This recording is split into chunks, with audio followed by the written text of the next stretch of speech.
So, intermediate class at Norwood was Giros with sacadas. No idea how successful this will be on grass, but we'll give it a go. I'll show you the steps and how to actually get the balance in place, but I'm not guaranteeing smoothness, not today.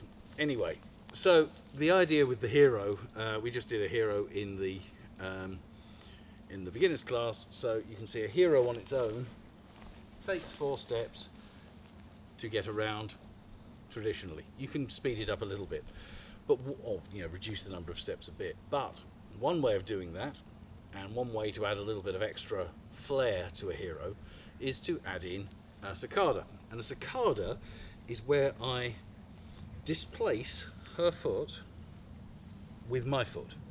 So as I step through, I displace her foot with my foot, and that increases the turn speed and it moves my center. So I'm projecting and I step onto that and turn. So the key thing here is that as she comes past, I project, and if I can use you for a second. So we start off, she comes forward and I project just in front of her back foot.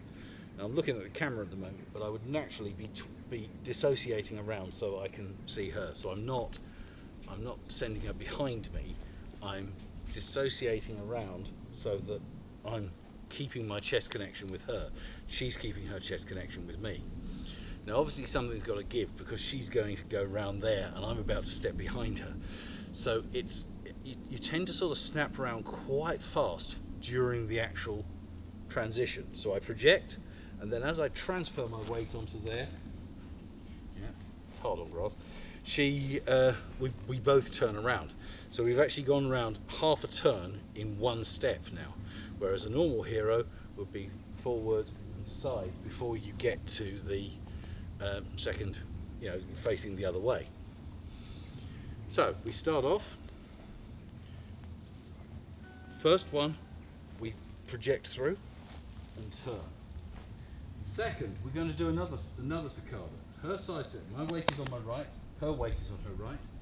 The next step in a Giro is a side step, and I sacada with my left foot into there. Step through and block, and then finally I'm just going to push that foot slightly forward and sacada her into a cross. So the whole thing is, rather than leading with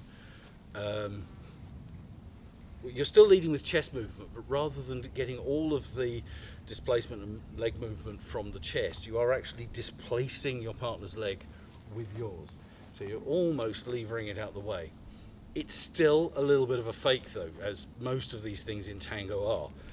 The lead is coming from the chest. You're not pushing her out of the way with your foot or your leg.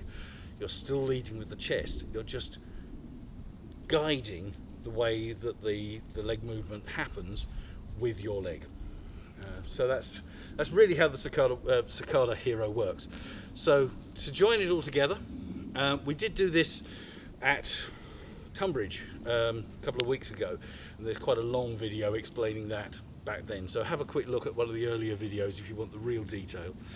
But basically, sacada, sacada, sacada, and then of course from there I can then lead her forwards and we can go out any way we like, or however. So it's up to you how you exit, but that's how the turn, the sacada Giro turn works.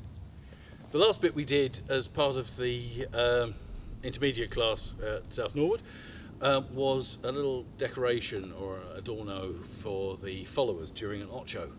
So we all know the ocho, basic ocho. We just did one in the beginners class.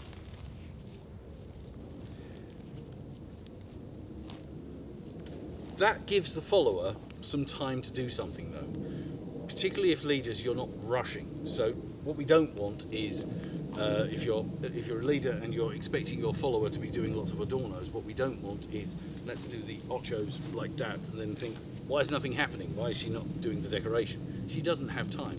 So keep it nice and slow and simple. We can't actually do the decoration on this particular bit of grass, so we'll talk about it here, but we'll film close up in a second somewhere else. So give her time. Give her time to do the decoration. So, followers, what you're doing here basically is we're going into a standard ocho, and you need to be ready right at the start of the ocho, almost before you've transferred the weight. You've got to be able to decide that you're going to do this, you commit to this step. So right here, right at the start of the step, you need to be ready to do the embellishment. So you're stepping into it, and you're then bringing your leg forward, so your toe is pointed downwards and your leg is pretty much straight. As you turn then, draw little tiny circles with your toe until you're around, and then collect and bring your feet together. Step forward, and again, commit at that point, turn, turn, turn, turn, turn, turn, turn, collect, and then forward. And then do it again. Yeah. The circles in this case, just for balance reasons, are going in the same direction as you're turning. So when you're on your left foot turning anti-clockwise, your circles are anti-clockwise. When you're on your right foot going clockwise, your circles are clockwise. So it's always inwards towards you. But again, you know, if you want to do one that involves stepping out, that's fine. This is just the one we're showing today.